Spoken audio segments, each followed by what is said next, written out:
Star City in the future. Yes. Will we by any chance go to Central City and maybe during the time where Barry was still gone during that crisis? We've talked about it. We're not going to visit Central City in that particular time period in season 1. We do return to Central City later in the season, though. Now, with Rip Hunter's ship, it can go backwards and forwards in time. Can it also go into other dimensions and other worlds? We haven't established that. We've said it travels through space and it also travels through time. I think if we were to have it travel through other dimensions, we'd have to make a story point out of it. It would feel weird to me to do a whole season and Rip would be like, oh yeah, by the way, we also have this capability and we've never told you about. That would feel a little cheap to me. So if we had a good story reason to do it, I don't see a reason why not, but we'd have to justify it. Or Sarah Renée and Kendra stuck in the 50s and how did they deal with it when they come back? Well that's why you're going to want to watch episode 9 with next week. Suffice it to say, I don't want to spoil by giving you the answers to that, because that to me is episode 9. But we do address those issues sort of very head on, and I will say that it won't be an inconsequential amount of time. Let's put it that way. What can you tell us about? You've had like 1 or 2 episodes dealing with the Time Masters a little bit, but I feel like the entity of the Time Master, how you join or who they are, what they represent, because they're not willing to actually stop anything.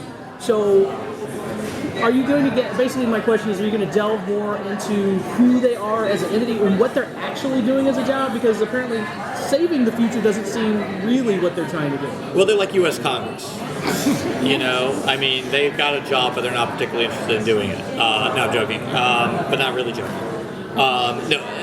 In all seriousness, the back half of the season deals a lot with the Time Masters, and you will get a lot of answers to your questions. In fact, the first half of the season was sort of spent laying the foundation as far as the Time Masters were concerned for the back half of the year.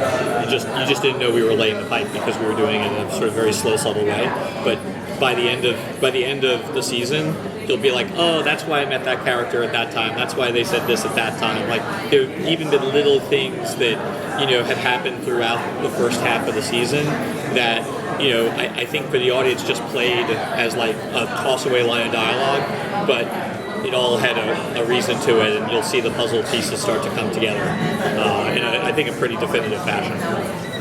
When it comes to time travel, things can get really confusing. So I was wondering, in the writer's room, if you guys have like whiteboards set up, to try to keep all the storylines together, or is there one storyline in particular that's been giving you guys the most trouble? Oh, great question.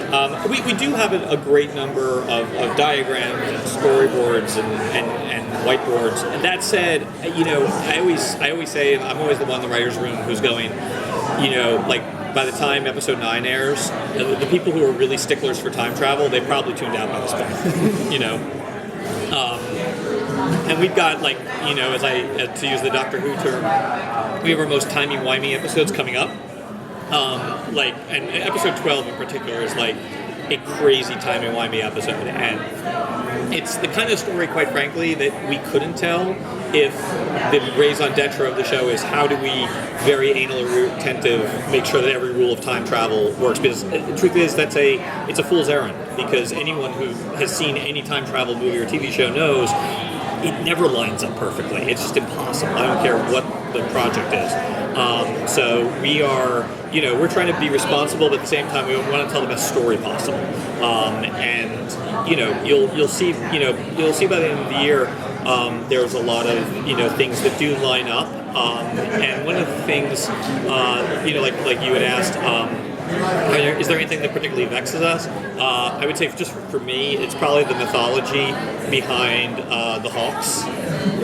Though by the end of the season, you'll get a nice, definitive explanation of everything. There seems to be. Last question. Okay. There's a persistent rumor that kind of keeps popping up that every season you guys are going to have like a whole new crew, and it's going to be all these different people. And I think that maybe is born out of all the characters in DC Universe that everyone loves and maybe pops out every time. So do you have a balance of bringing in new characters that people like? Like how difficult is that process? It's funny. I don't know. I think the rumor sort of got started at TCAs, where I think a couple of critics got very enamored with the idea of the show sort of being like American Horror Story, where it just resets, every year, and we're not going to be like that. Each season's going to have its own distinct identity, and like with any show, there'll be new characters coming in and other characters leaving, but you're not going to. The poster for next year is not going to look all that different from the poster from this year. What do you think about Jonah Head's here in episode 10? He's in episode 11. I can tease that. Sorry. No, it's okay. And he's terrific. I mean, Jonathan is an amazing Jonah Hex. He's, I would say, very, very faithful to the comics incarnation with a touch more sass, a little bit more attitude. That might have had something to do with the fact I wrote episode 11 and I can't seem to write characters without sass. But he's great, and watching his interactions with Rip are just, they're just so much fun. Jonathan and Arthur, it's a great team. Thank you so much. Bye.